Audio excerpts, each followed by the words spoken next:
Now that we have dealt with the importance of sleep and its effects on our metabolism, it is time to jump into the action. Let's find out what lowers our sleep quality and what we can do to sleep better. Let's start with the most important factor, daily circadian rhythms, meaning mostly activity, eating, and sleeping regularity. As we've discussed, human biology has developed a strong need for circadian rhythms throughout millions of years. We can't expect it to change in a couple of human generations. What should you do? Strive to create routines that help improve sleep regularity. Even if you'd sleep only 6 hours every night, sleeping regularly helps a lot as it gives our brains an option to regulate important physiological processes on a daily schedule. What to do? Schedule and finish your evening chores at the same time on most nights.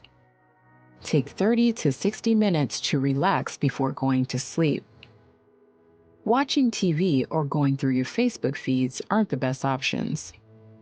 Meditating, reading, listening to music or audiobooks, yoga, etc. are much better options. Go to bed at the same time every night. Don't diverge from that time more than an hour, even on weekends. Wake up at the same time every day.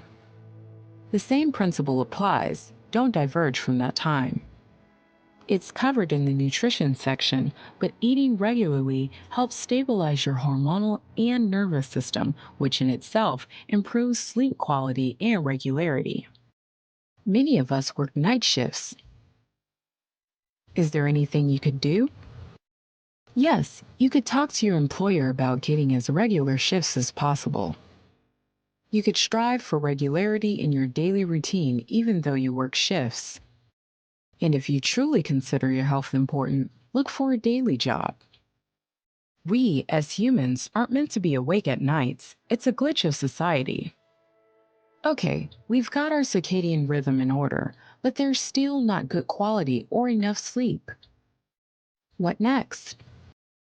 The next thing on our list is so-called sleep hygiene. What it basically means is creating the best conditions for quality sleep. Sleep hygiene must not be underestimated since it's the second most important factor in sleep quality and length. Let's go over the most important things that affect your sleep hygiene. There are tens or maybe hundreds of things altogether. You should research the subject more if it is a challenge for you. Temperature. Our hormonal and nervous systems react to outside conditions much more than we realize. When we talk about sleep quality, temperature is one of the most important factors. Once again, it comes down to biological circadian rhythms. Just like in our caveman days, when the sun went down, the temperature of the air went down, and it signaled our brains to secrete melatonin to get us sleepy. We should use this physiological reaction and keep our sleeping environment a couple of degrees colder than the daily living environment. Taking a shower or bath or going for a walk also works to lower the body temperature. Obviously, for sleep to be good quality all night, the temperature should be lowered for the whole duration. There is debate about perfect temperature, but for most people it is around 18 degrees Celsius or 64 degrees Fahrenheit. Sound. This is an obvious one. Whenever possible, try to isolate your sleeping environment from outside noise. Using earplugs might be an option if this is not possible. Light. We will be talking about the blue light in the next section, but all the light in our sleeping environment gives our brain a false signal that it shouldn't be in a deep sleep because there is light outside. Keep your bedroom dark, meaning all the devices and street lights besides lamps, etc. Mattress should be a fit for your body. Most often, a harder mattress is better for quality sleep, but it depends on the person. Those were the most important outside factors, but there are intrinsic factors. If you want to sleep better, ditch the evening booze and save alcohol for special occasions. Only use caffeinated drinks and products like coffee, black tea, energy drinks, and fat burners in the daytime before 4 p.m. Don't take regular or long daily naps. Take max 30-minute power naps if necessary and before 2 p.m. Don't have sex on the expense of sleep, at least not too often. Don't do anything heart rate elevating 4 to 5 hours before bedtime. Don't do anything else in bed besides sex and sleep. Besides taking care of daily rhythm and sleep hygiene, there are many other things that affect our sleep. Let's go over those briefly. Stress. Most of us have stayed awake at some point in our lives for some kind of stress. It even might have been positive excitement. Staying awake a couple of nights is no big deal, but it becomes a problem when stress keeps us from sleeping for weeks or even months.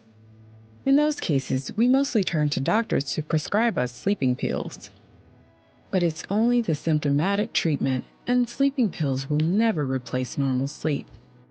Sleeping pills affect the sleep structure negatively, and even though you might be sleeping 8 hours a night under their influence, the actual quality sleep translates to 5 hours.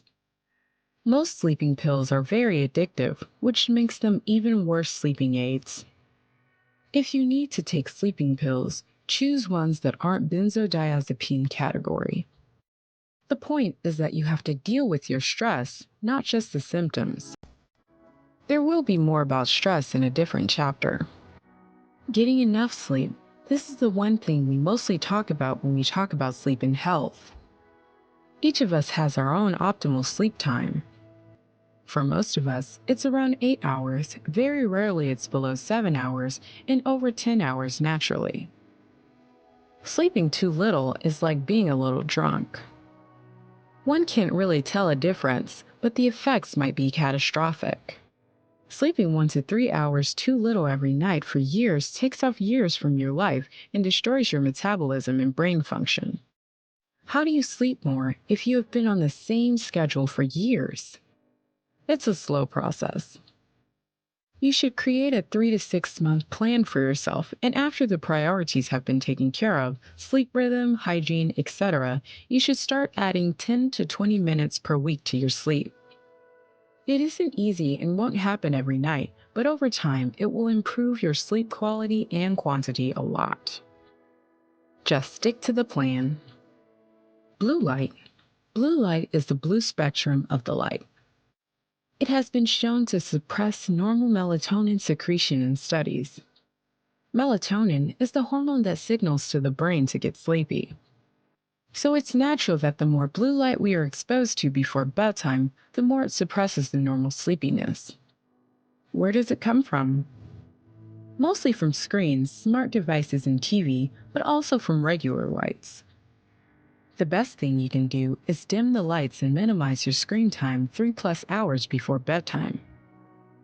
The second best thing is to add a blue light filter to your devices. There are many good apps out there for this, most of them free. Automate the app to start filtering the blue light every evening. You'll soon start to fall asleep much more easily and naturally. This was our short overview of improving your sleep quality and quantity. Never underestimate its effects on your health and overall well-being. Working on your sleep, even if you feel like you are sleeping good enough, is one of the best investments you can make into improving your quality of life. It's a long process and can't be rushed. Make a plan for yourself and stick to it. After some months, you might not recognize the new, energetic, and happy you.